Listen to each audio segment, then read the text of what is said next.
Boa noite a todos.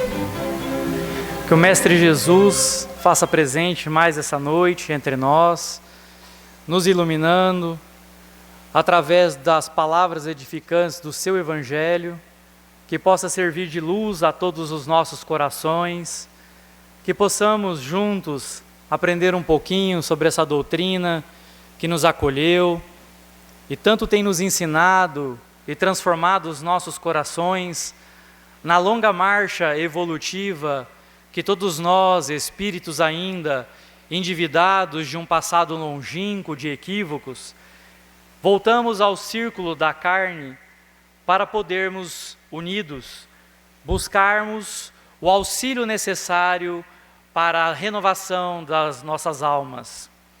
O Evangelho, que este ano completa 160 anos da sua existência, o Evangelho segundo o Espiritismo, traz para nós lições edificantes, que abre as portas do autodescobrimento, descobrir a si mesmo, buscar dentro de si aqueles pontos cegos que não conseguimos enxergar, mas que atrapalha o nosso processo de desenvolvimento. O capítulo do Evangelho, Amai vossos inimigos, traz para nós, talvez, um dos maiores desafios para que possamos amar aquele que nos fez um mal.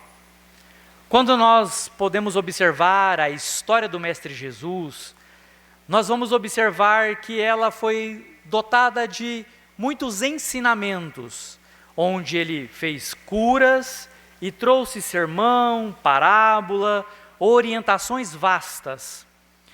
Mas a que mais chama a atenção é a pregação muda que Jesus teve em seu período que ele estava no Getsemane, chamado Monte das Oliveiras, em uma parte dos Monte das Oliveiras, onde ele é visitado pelo seu apóstolo Judas, que equivocadamente foi manipulado por espíritos desencarnados que queriam a ruína da missão do Cristo, como também de almas encarnadas que estava como representantes do Sinedrim ou Sinédrio, que era a autoridade religiosa e política dos judeus. O Sinédrio tinha inveja do Cristo. Jesus estava arruinando as finanças do templo, pois os atos exteriores de adoração estavam afastando os povos da comunhão com Deus. Porque todo o meu pecado que eu fazia durante o ano, eu levava uma vez na Páscoa, eu me reunia a milhares de judeus que chegavam ali no templo de Jerusalém, diante do grande sacerdote, o sumo sacerdote, que retirava todo o mal do povo judeu e jogava num bode. O bode mesmo, gente, a esposa o marido da cabra. Pegava, dava um passe em todo mundo ali, colocava a mão em cima do bode e falava, sai capeta, brincadeira. Jogava toda a coisa negativa do povo judeu em cima do bode. O bode era jogado fora de Jerusalém, para que morresse consumido por um demônio chamado Azazel, porque era o bode expiatório, porque era o bode que expiava, quer dizer, depurava, sofria no lugar das pessoas. Então, os erros eram vastos, porque uma vez ao ano a gente ia lá, fazia a sessão de descarrego e tudo se resolvia. Aqueles que tinham mais dinheiro, nem precisava levar um boi, você comprava o boi dentro do templo. Porque se eu levasse o meu boi da minha casa para sacrifício, o sacerdote poderia olhar e recusar o boi. Então, o sacerdote já tinha o boi ali perfeito, que sempre o deles era melhor do que o dos outros. Então o boi dos outros era descartado e o boi deles era aprovado. Então era um comércio. E Jesus estava arruinando as finanças comerciais que existia com a fé, com a ingenuidade, dos povos daquela época. Então o Sinédrio sentia a sua economia e o seu poder totalmente abalado, porque Jesus, por várias vezes, chamavam eles de hipócritas, raça de víboras. Mas não era uma forma que Jesus se irava contra eles, mas alertava a eles o comportamento equivocado que eles tinham perante a sociedade. Então Jesus, quando estava no Getsêmani, e é surpreendido pela visita de Judas com os membros do Sinédrio, juntamente com uma coorte romana de aproximadamente 600 soldados para prender um homem. E quando os soldados chegaram, não conseguiram identificar em Jesus um homem com periculosidade. Jesus não resiste à prisão. Naquele momento ele sofre a primeira traição, que depende da compreensão, foi traição, foi um equívoco, mas ali Judas acaba entregando ele. Ele é humilhado, preso, levado à casa de Anás, antigo sumo sacerdote, mas ainda tinha monopólio. Ele é testado, humilhado. Um soldado pergunta a ele, bate na face dele,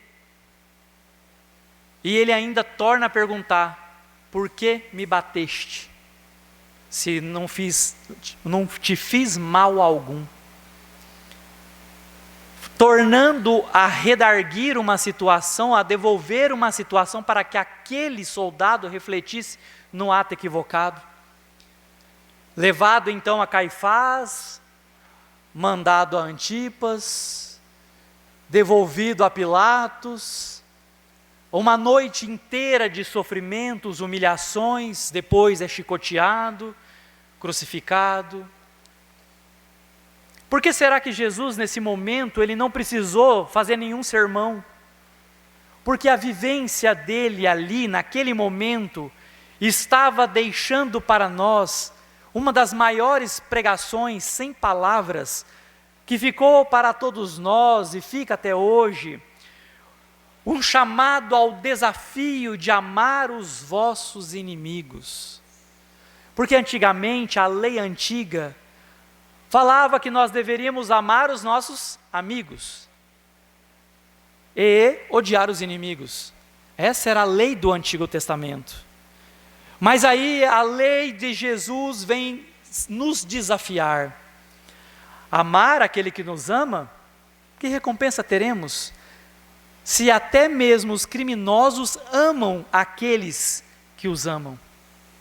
A proposta desafiadora é amar aquele que te persegue, aquele que te acusa, que te calunia, que te machuca, aquele que tira uma vida que você ama de perto de você. Uma pessoa que, por um ato impensado, num roubo, dirigindo um carro em alta velocidade, acaba atropelando, matando uma pessoa que você ama. Esse é o grande desafio, de perdoar essa pessoa. No livro Ave Cristo, nós vamos ver a história de um cristão que vê um soldado romano montado em seu cavalo, atirar o cavalo sobre os seus 2 filhos e matar eles esmagados na sua frente. O pai então sai em desespero, se joga e pega o corpo das crianças estilhaçado ali, e leva o pensamento a Deus e faz uma oração naquele momento, pedindo pelos seus filhos? Não, pedindo pelo romano, que acabara de matar os seus filhos, pois ele não sabia o que estava fazendo. São exemplos grandiosos desses cristãos primitivos, que traz para nós essa noite a proposta de tentar entender a transcendência que todos nós temos com o Evangelho do Mestre Jesus. Porque se nós somos cristãos, somos convocados a arregaçar as mangas, enfrentar os demônios internos que todos nós carregamos. Todos nós temos conflitos, dores, dificuldades, ansiedades, traumas, Mas todos nós temos as dificuldades. E essas peripécias que nós temos a superar são as provas que somos convidados a passar ou não de ano na grande escola da vida, para ver se nós estamos aprendendo diante dos desafios, porque a teoria da doutrina espírita e do cristianismo é muito bonito, é muito simples, não vejo dificuldade na compreensão dos textos, mas sinto muita dificuldade em viver o que o Cristo nos ensinou, porque o Cristo não foi aquele pregador hipócrita que só fala e não vive. Ele tudo falou, mas também viveu diante da sua da sua capacidade superior, em plenitude, em momento algum, odiando, guardando mágoa. Porque na cruz, quando ele estava em sofrimento, ele olha aos céus e pede ao Pai: Pai, perdoa, porque eles não sabem o que fazem. Ele intercede pelos seus algozes. Nós vamos ver o grande mártir cristão, o primeiro mártir cristão, Estevão, que é apedrejado ali na entrada de Jerusalém, no portão dos leões, ou Lion Gates. Diante daquele portão, retirou da cidade, jogou e foi apedrejado. Enquanto era apedrejado, levanta os olhos ao alto e pede: Pai, não os imputeis este pecado.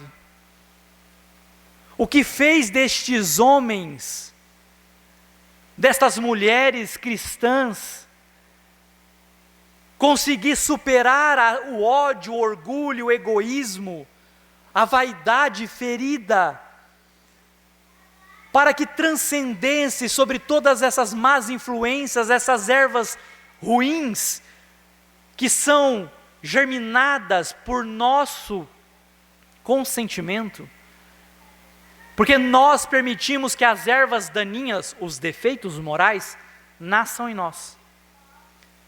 Tem muitas pessoas que têm medo de ir para o inferno, ou, como nós espíritas falamos, umbral, zonas purgatoriais. Mas você sabia que ninguém vai para o inferno na marra? Ninguém é pegado e levado para o umbral na marra. As pessoas vão por escolhas. Eu escolhi uma vida equivocada e as consequências da minha vida de equívoco me levou a sofrer no pós-morte em uma zona purgatorial, numa região do umbral de sofrimento.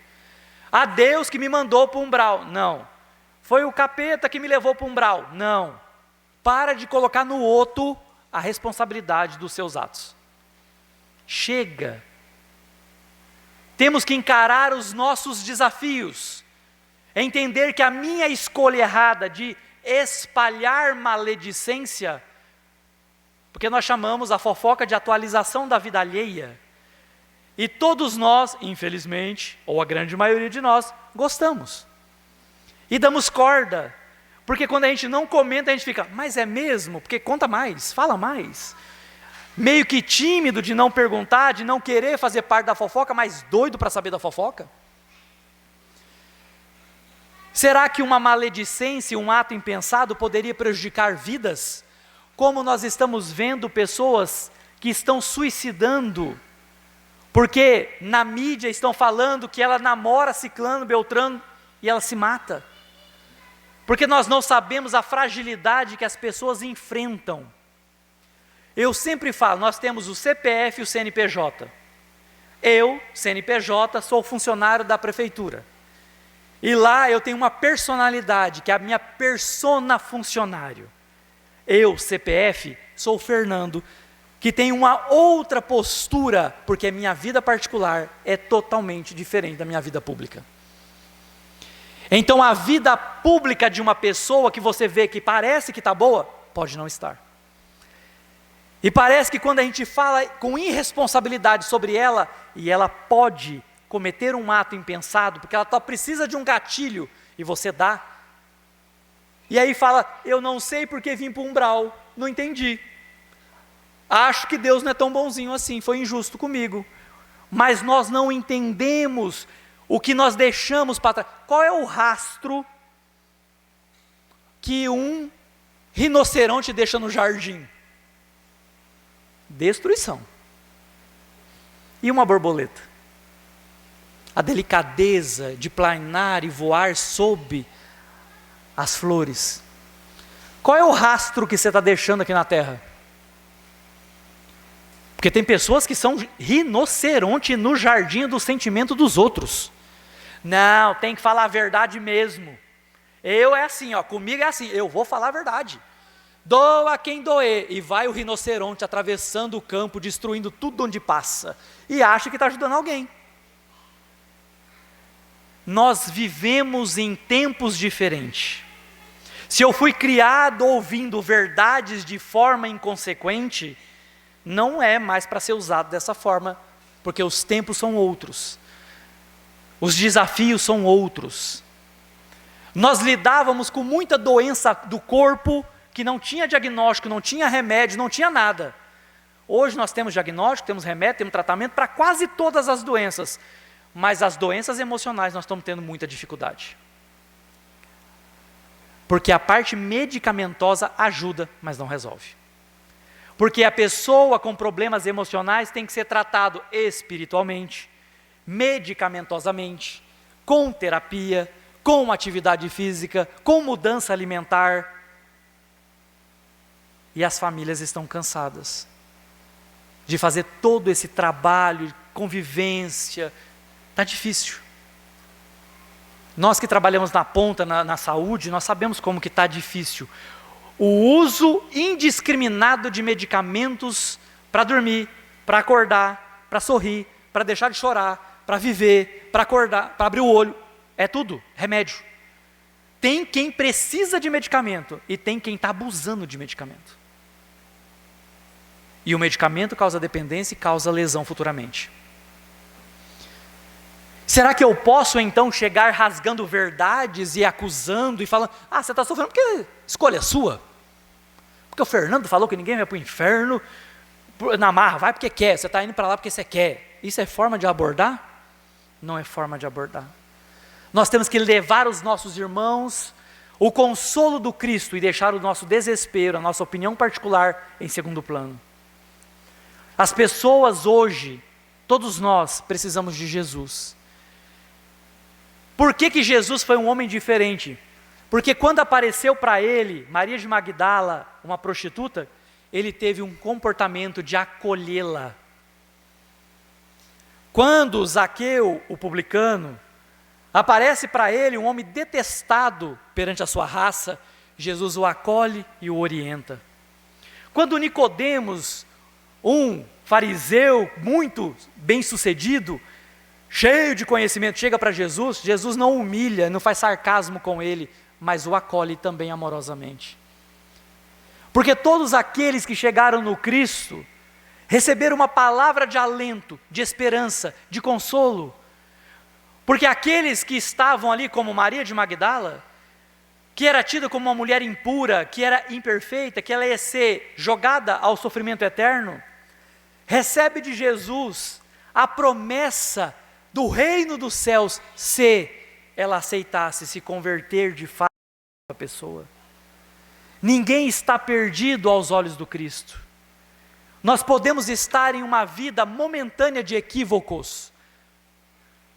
Se nós somos espíritos imortais e acreditamos na reencarnação, será que nós somos sempre bonzinhos? Será que não fomos em reencarnações passadas assassinos, ladrões, psicopatas, pessoas frias, cruéis? E hoje nós estamos aqui, talvez esquecendo de um passado que se foi e nos achando superior aos irmãos que estão em queda na nossa frente? O que fazer com as pessoas que estão em queda? Oferecemos ajuda segundo a doutrina espírita, aconselhando perante a consciência do Cristo que foi perfeito, que não teve máculas. Então nós temos a tendência de buscar o Cristo para nos libertar, e a partir desse momento que encontramos essa libertação, passamos a levar a libertação aos outros corações, levando a palavra do Cristo. Todos nós somos convidados. Todos nós estamos sendo chamados a interiorizar as palavras do Evangelho do Cristo. E é aí quando esse campo florido se erguer em nós, nós estaremos em uma felicidade, plenitude, com os desafios que temos, mas mesmo assim nos sentindo bem, para auxiliar a todos aqueles que pedirem a nosso auxílio. Nós passamos por dias, sem querer ser pessimista, mas nós passamos por dias difíceis na nossa sociedade. Onde tem pessoas lá fora que estão passando fome, aqui em Três Lagoas. Pessoas que não têm dinheiro para comprar medicamentos. Pessoas que estão passando por dores de todos os tipos. Eu atendi essa semana um jovem de 22 anos, que chorava compulsivamente na minha frente, e eu não tinha o que fazer, o que falar, porque ele estava praticamente numa crise. E a mãe, em desespero, falava que não tinha motivo, não sabia o porquê que ele estava daquele jeito. Não tinha acontecido nada. Nós não sabemos das chagas que as pessoas carregam. Um processo espiritual obsessivo? Pode ser. Mas existe muita coisa que trazemos de vidas passadas não trabalhadas, que são como espinhos cravados em nossas carnes. Com quem que a gente quer conviver? Com Chico Xavier. Todo mundo queria conviver com o Chico. Não sei se pelo gostar do Chico ou para saber da vida passada de todo mundo. Por que Chico, você está vendo algum espírito do meu lado? Chico, o que eu fui na vida passada?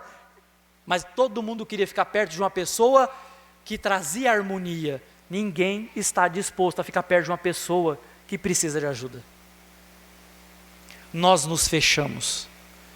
Divaldo Pereira Franco tem uma frase que ele fala, uma frase não, na verdade é uma palestra que ele nos traz, falando dos invisíveis, que nós andamos pelas calçadas e vimos aqueles irmãos caídos ali no chão, e viramos o rosto para olhar para o outro lado, porque vai que ele acorda e pede um dinheiro, né? Ou vai que ele quer conversar simplesmente com a gente passa correndo do outro lado, porque a gente tem medo de assalto, tem medo de tanta coisa, e eles são invisíveis aos nossos olhos. E quem são esses homens, mulheres em situação de rua? Nossos irmãos.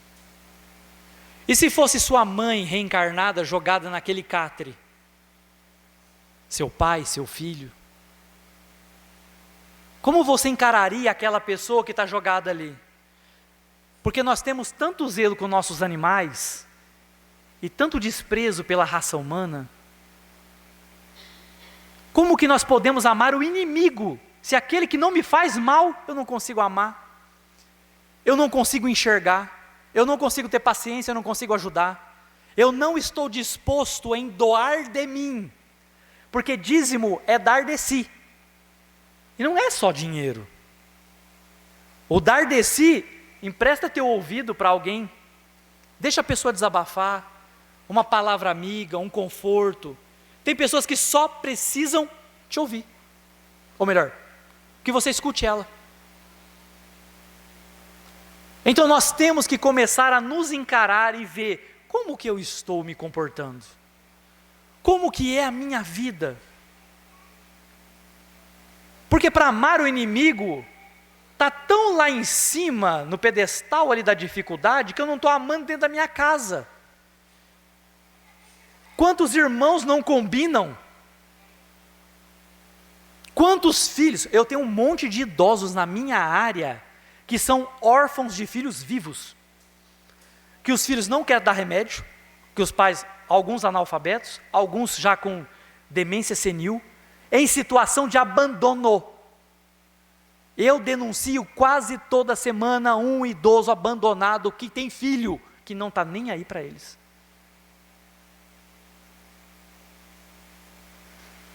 Nós estamos amando os nossos, nós estamos compreendendo a nossa família com todas as dificuldades, porque família é um laboratório que a espiritualidade colocou tudo ali, que tem problema um com o outro, a grande maioria tem coisa para se acertar. Nossa tarefa diária é a mesma coisa de limpar a nossa casa, que é obrigação nossa. A nossa família é assim. É obrigação nossa. E aí nós vamos passar para os fora da nossa casa. Porque amar todo mundo dentro da casa espírita é uma maravilha. Todo mundo fala manso, todo mundo aqui dentro está quietinho, comportado. Mas amar os irmãos lá fora, do trânsito, as pessoas que, o vizinho que coloca som alto, porque esse é meu karma. Eu tenho um parente que coloca umas músicas que me mostram o tanto que eu envelheci, porque eu detesto. E eu comecei a ficar com raiva dele. Todo dia eu ficava com um mau humor imenso por causa dele. Falei, vou chamar a polícia. Porque o espírita não pode discutir, mas eu posso chamar a polícia. Aí fiquei pensando, vou chamar a polícia. Aí depois uma voz falou para mim assim, que bonito.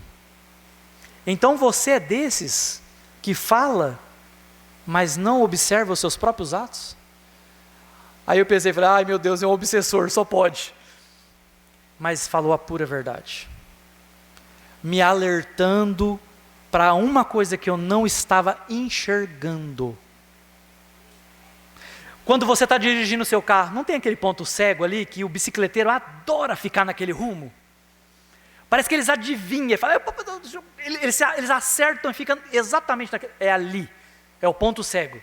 E todos nós temos ponto cego que você não está vendo a sua atitude equivocada. E para você está na razão, tá? Porque eu estava na razão, porque eu estava com perturbação, porque poluição sonora é crime, porque não sei o que, não sei o que, não sei o que, e eu estava na razão. E aí eu fui ver que aquela música alta era para mim um teste de paciência, de tolerância. Só foi eu falar isso para mim, falar agora eu vou me... Ou ele parou de colocar a música alta. Eu falei, poxa, agora que eu estou me preparando para o teste, ele para com a música alta. Parou com a música. Então eu fui ver, o problema estava nele? Não, estava em mim. Tá certo que a música está alta, mas independentemente, a vida não é como eu quero, a vida é como ela é. Eu não sou o dono do mundo. Eu tenho que entender que no mundo eu vou ter adversidades e eu não vou controlar todas. E eu tenho que entender o meu semelhante, independente se ele não me entende. Mas aquele que quer caminhar com Cristo não é melhor do que ninguém, mas tem que ser diferente. Não podemos nos comportar iguais. Não podemos ser essas pessoas que nós fomos antigamente. Nós vamos nos deparar constantemente com brigas internas dentro de nós, que vamos ser chamados a corrigir. Eu vi um pastor falando esses dias, que todo dia o vizinho dele colocava o carro na porta dele sair com o carro dele. Toda vez ele falava e toda vez o vizinho deixava. Um dia ele chegou e ofendeu o vizinho na frente do filho. E falou um monte de coisa. E foi para a igreja. Chegou na igreja, não conseguiu fazer o sermão. Porque a consciência cobrou. E ele foi lá, bateu na porta, o vizinho saiu, ele olhou para o vizinho e falou, chama seu filho. Chamou o filho e falou assim, eu estou aqui para pedir perdão para você, que não merecia ter ouvido o que eu falei para o seu pai. Porque seu pai é um homem bom, trabalhador, e eu estou equivocado. Você sabia que eu sou pastor? O menininho falou assim, sei. Ele falou, pois é, e um pastor nunca poderia ter feito isso. Ele reconheceu. Todos nós, independente se tem muito conhecimento ou pouco conhecimento de Jesus, todos nós estamos no processo de superar o nosso inimigo que mora dentro de nós. Por que você odeia os outros? Por que você tem inimigo? Porque existe dentro de você o ódio. No dia que nós trabalharmos e retirarmos o ódio de dentro de nós, você não sente raiva de mais ninguém. Então não é o próximo que me irrita, é a raiva que mora em mim, que é aflorada diante de uma contrariedade. O próximo me revela. O que eu detesto nos outros, pode observar que pode ser uma coisa que você tem dentro de você para mudar. A minha intolerância com a música mostrou para mim arrogância. Porque eu estou no meu direito. Imagina se fosse um tempo atrás, acho que eu mandava matar. Porque no jeito que eu estava encarando a situação, como eu posso ser um espírita se não refletir nos meus atos? Vocês não vivem comigo, e é isso que nós temos que entender. Somente você e sua consciência basta, porque Jesus tem todos uma espiritualidade que nos cuida, nos zela, nos orienta, nos vigia, e está observando nossos atos que fazemos em segredo muitas vezes, tá? Ah, ninguém está vendo? Encarnado. Eles sabem o que passa no nosso coração. Então encaramos os nossos problemas, e todo dia tem um desafio, e de vários os tipos, mas nós temos que nos preparar para eles. A oração. Nos entregarmos naquele momento de conversarmos com Deus e falar a Ele: eu tenho dificuldade, eu não gosto da fulana, me ajuda a perdoar, ela me fez isso. E tem gente que não gosta dos outros, não sabe nem porquê, não tem nem motivo, mas não gosta. Então nós vamos resolver isso onde? Através da oração. Buscando através da oração o auxílio para libertar os nossos corações dessa mágoa, a palavra mágoa, ela é má água, é uma água má que fica acumulada, e água acumulada apodrece. É isso que acontece dentro de nossas almas. Essa mágoa acumulada nos envenena, nos atrapalha. Então eu preciso amar os meus inimigos, mas eu me amo, eu me respeito, eu cuido do meu corpo. Uma vez Francisco de Assis foi interpelado por Frei Leão.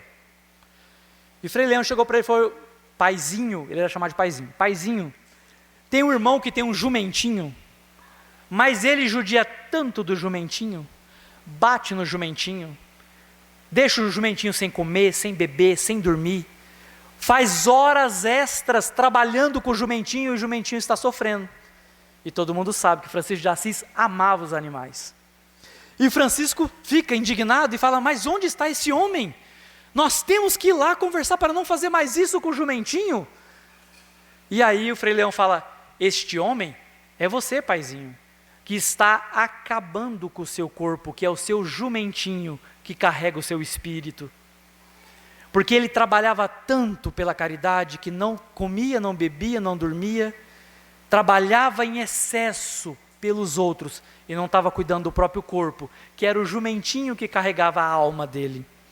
Como estamos cuidando do nosso jumentinho?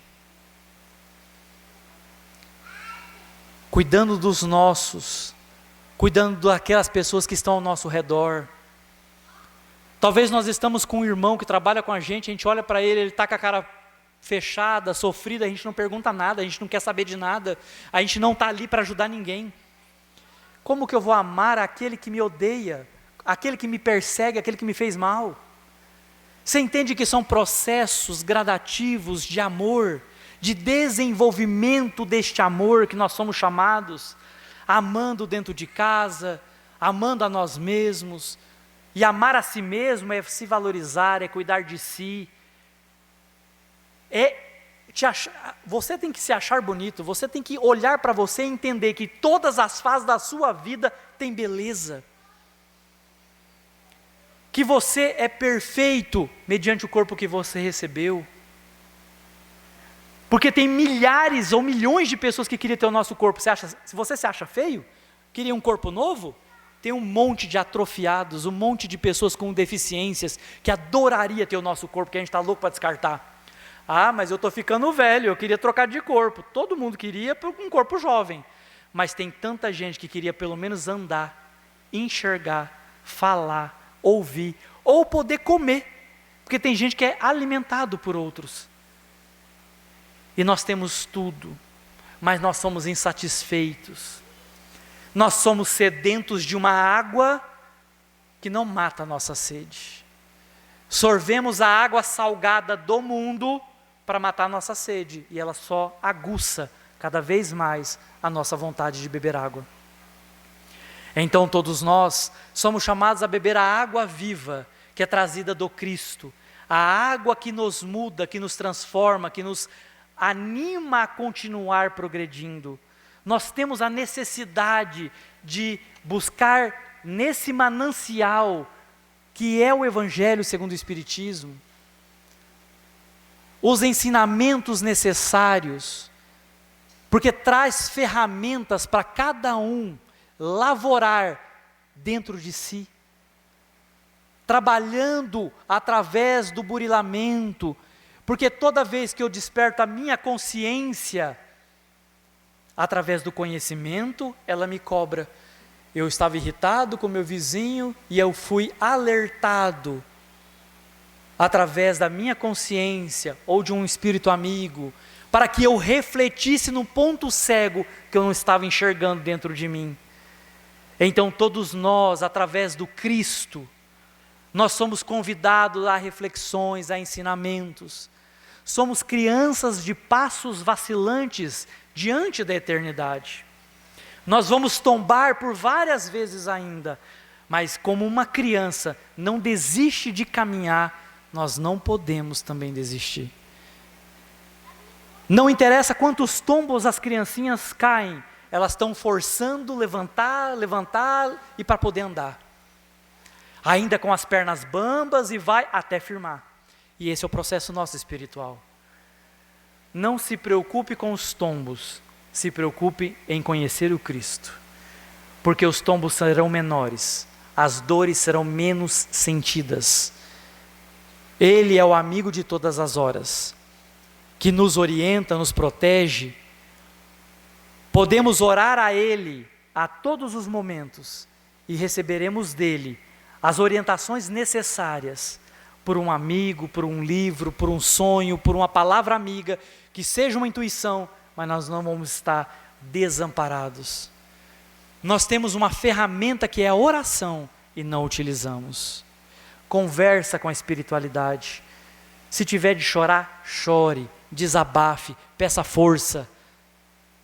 Porque nós não estamos sozinhos, não estamos desamparados. E o Mestre Jesus está cuidando do seu rebanho. E nenhuma das suas ovelhas será perdida. Ele está cuidando de todos nós. Então temos a necessidade de fazer a nossa parte, de estender a mão e pedir o socorro, porque as mãos dos céus não nos faltarão em nos auxiliar a superar a nós mesmos, as nossas dificuldades, para nos tornar pessoas cada dia melhores. Que Jesus possa estar sempre ao nosso lado, nos iluminando, nos amparando, nos fortalecendo, para que possamos, enquanto trabalhadores, enquanto frequentadores, enquanto seres humanos normais, cheios de defeitos, que possamos ser fortalecidos para identificar os pontos cegos e ter a força necessária para superar os nossos defeitos. Que Ele nos abençoe, hoje, agora e sempre. Que assim seja.